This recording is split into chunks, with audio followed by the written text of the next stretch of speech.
હાથમાં લેવાના બનાવોને લઈને voice of humanity charitable trust દ્વારા પોલીસ કમિશનરને રજૂઆત કરવામાં આવી છે। આવેદનમાં જણાવ્યું છે કે કેટલાક બનાવોમાં ગુનાના આક્ષેપ બાદ જાહેરમાં મારામારી અને વિડીયો વાયરલ કરવાની ઘટનાઓ સામે આવી રહી છે, જેને લઈને ચિંતા વ્યક્ત કરવામાં આવી છે। ટ્રસ્ટ દ્વારા ગુજરાતમાં માંગ કરવામાં આવી છે કે આવા કેસોમાં કાયદેસરની અને નિષ્પક્ષ કાર્યવાહી કરવામાં આવે તેમજ કોઈપણ વ્યક્તિ અથવા જૂથ દ્વારા કાયદો હાથમાં લેવામાં આવે તો તેની સામે નિયમ મુજબ પગલાં લેવામાં આવે।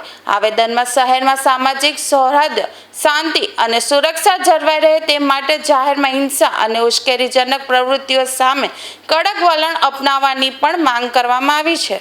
આજ રોજ વોઇસ ઓફ હ્યુમેનિટી ચેરિટેબલ ટ્રસ્ટના નેજા હેઠળ સુરત શહેર પોલીસ કમિશનર શ્રીને એક રજૂઆત કરવા આવ્યા છે। રજૂઆતનો મુખ્ય મુદ્દો એ છે કે ગત તારીખ 22/5/2026ના રોજ સાંજે 5:30 થી 6 કલાકની વચ્ચે અલસાણ ખાતે એક મુસ્લિમ યુવકને એની અંગત બાબતને લઈને ભગીની સંસ્થાના કાર્યકરો જાહેરમાં ઢોર માર મારી રહ્યા છે।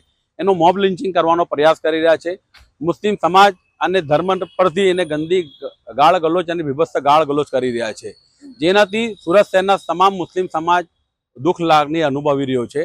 અને પોલીસ તંત્ર આટલા દિવસ થવા છતાં જાણે ધૂતરાષ્ટ્ર બની બેઠો છે, કોઈ કાર્યવાહી કરવા તૈયાર નથી ને પોલીસ એક નફટાઈપૂર્વક જવાબ આપે છે કે બંને પક્ષે સમાધાન થયું છે।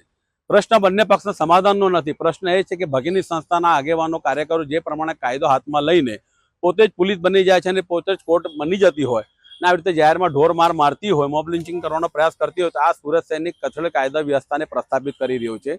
એમને બીએનએસના જે કાયદા છે વડાપ્રધાન શ્રી નરેન્દ્રભાઈ મોદીએ બનાવેલા, અમિતભાઈ શાહે બનાવેલા, એમનામાં એમને વિશ્વાસ નથી, દેશના બંધારણમાં વિશ્વાસ નથી।